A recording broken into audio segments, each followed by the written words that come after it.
world in the Greek, we have three different versions. We have oikoumene, you have cosmos, and you have eon. So let's talk about John 3:16. I want to begin by giving all praises, glory, and honor to Yahweh, Bahashem, Yahweh Shai, Bahashem, Rekaha Kodash, and double honors to the other apostles of Great Millstone who grew well, and salutations to the Most High's men that are in the four corners of the earth, pushing His word, sincerity, and truth. And shalom to the sisters that support and subscribe wholeheartedly to the message of deliverance and salvation of Yahweh, Bahashem, Yahweh Shai. It's your brother Ben Yum from GMS, Mississippi, with an intrinsic topic going into John 3:16. Which is what a very known Bible verse that in part, mostly, the Christian church uses to say that the Lord himself, whom they ignorantly call Jesus Christ, is coming for all people. He died for all people. He died for all nations and their sins, which is not true. Because when you look up that word world in John 3:16, it's the word cosmos, and cosmos represents a certain sect of people, right? It is very selective. It's not going into all inhabitants of the world. But guess what? Which Greek word goes into the inhabited world? The Greek word oikoumene. Okay? And then the last Greek word for world is eon, which goes into a time period or an age. But when you look at how,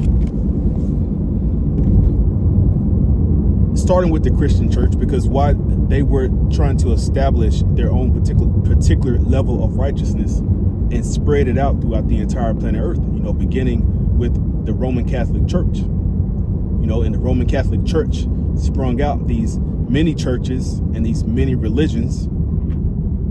And therefore you have what? You have confusion in the earth.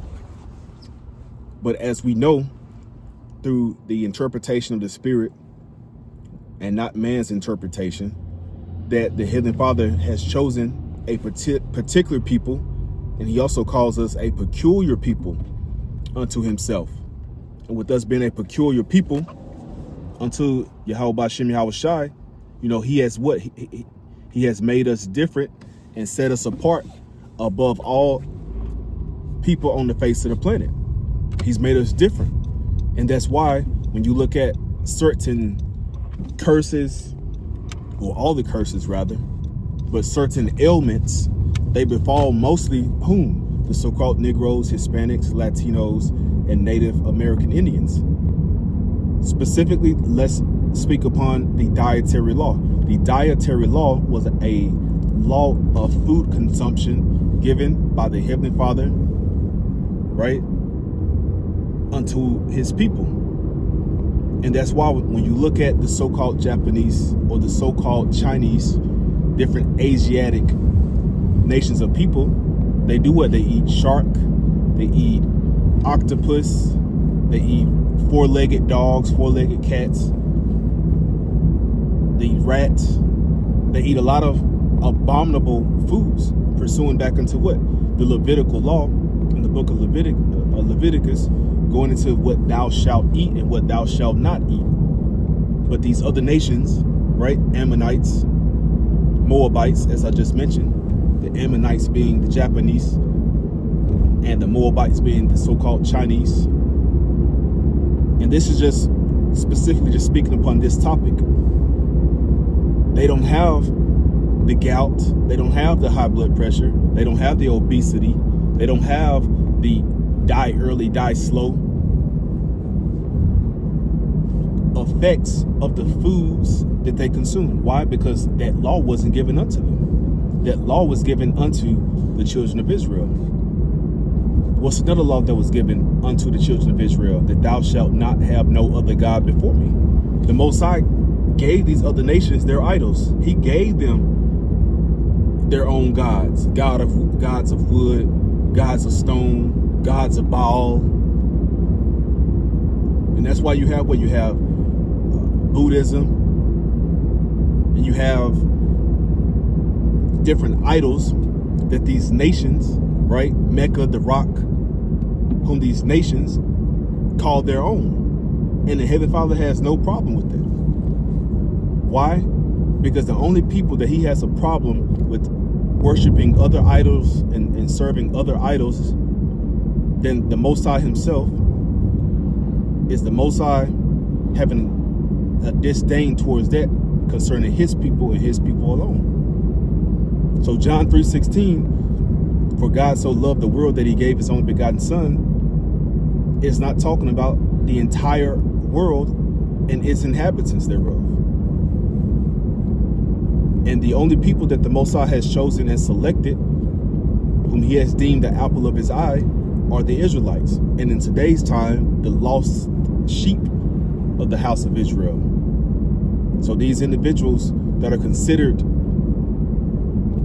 what they call minorities in today's time. These individuals that are in the ghettos, these individuals that are at the bottom. These individuals with no history, no heritage, and that are hated and despised for simply existing. And then, of course, you can tell by reading in the book of Deuteronomy, the 28th chapter, whom the curse is fit. And then we know that we're not a saved people just yet, because if we were a saved people, then we would be where? We would be back in the land of Israel. We'd be back in Jerusalem, and there wouldn't be any war. There wouldn't be any fighting. There wouldn't be any plagues. There wouldn't be any wickedness and unrighteousness.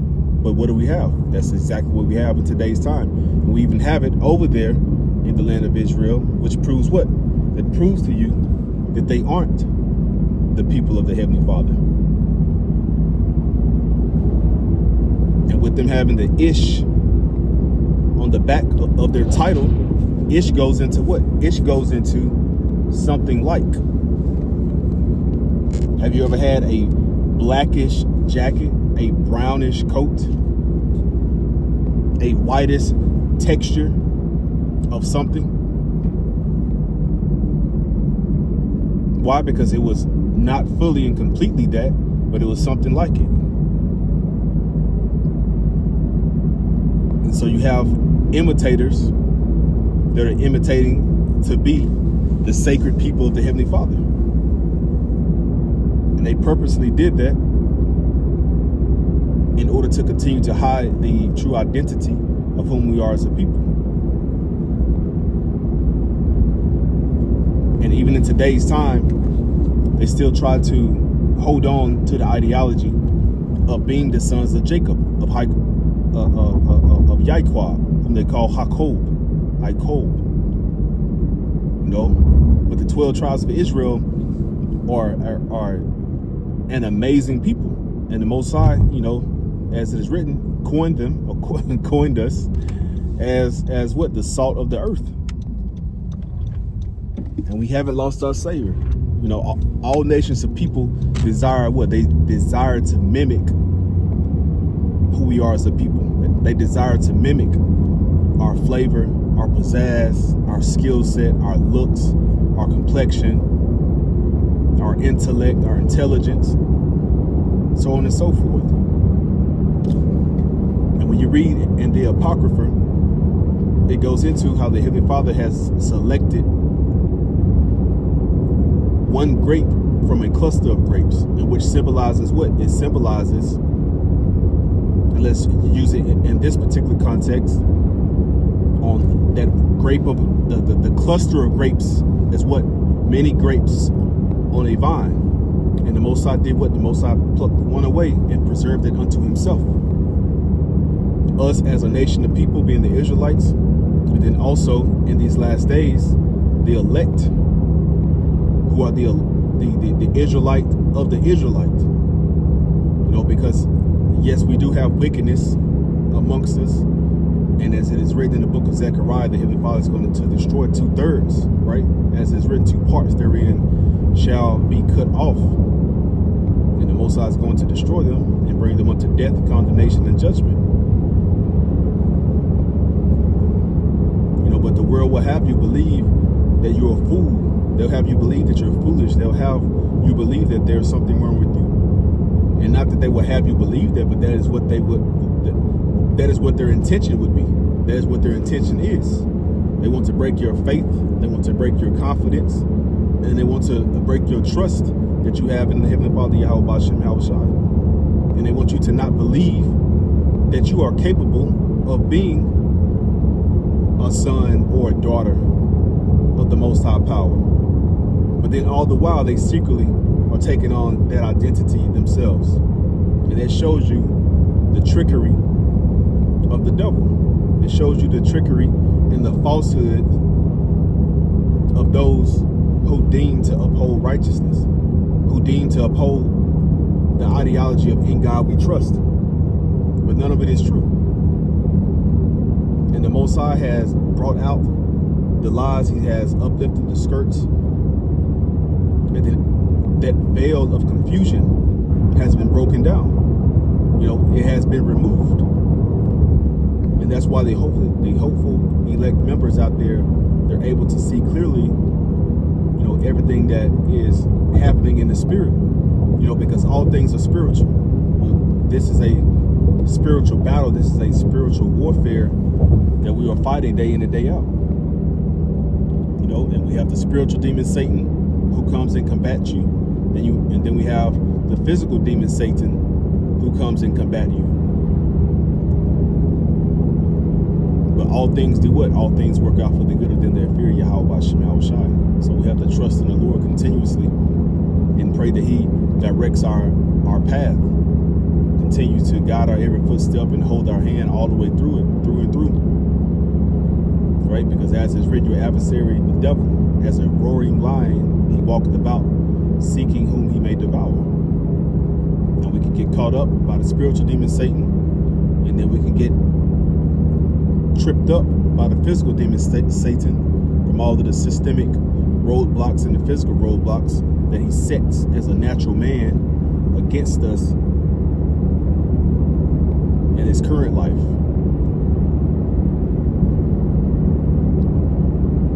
You know, but John 3:16, it does not mean what they have taught in the churches for years.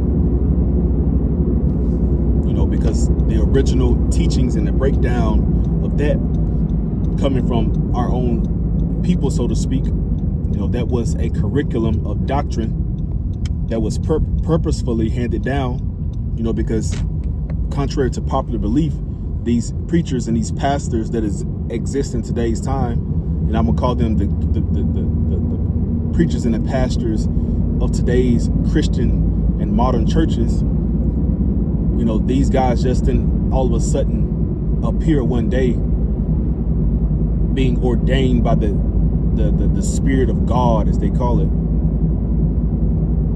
and go out and get their 501c3 charter and get the funding to build them a church, start them a church. No, that's not how it played out. You know, you have to go back into understanding, you know, who and how were the original pastors that set up churches and set up preachings for a congregation. And this goes back into what? This goes back into slavery times. This goes back into the 1600s, 1700s, 1800s, where you didn't have a house, you didn't have a home, you didn't have your own money, you didn't have no structure, you didn't have no freedom, you didn't have no liberty. So how do you get a church? There were selected members of our own that were selected by the slave owners, the slave masters, and those that were in power, which was not us.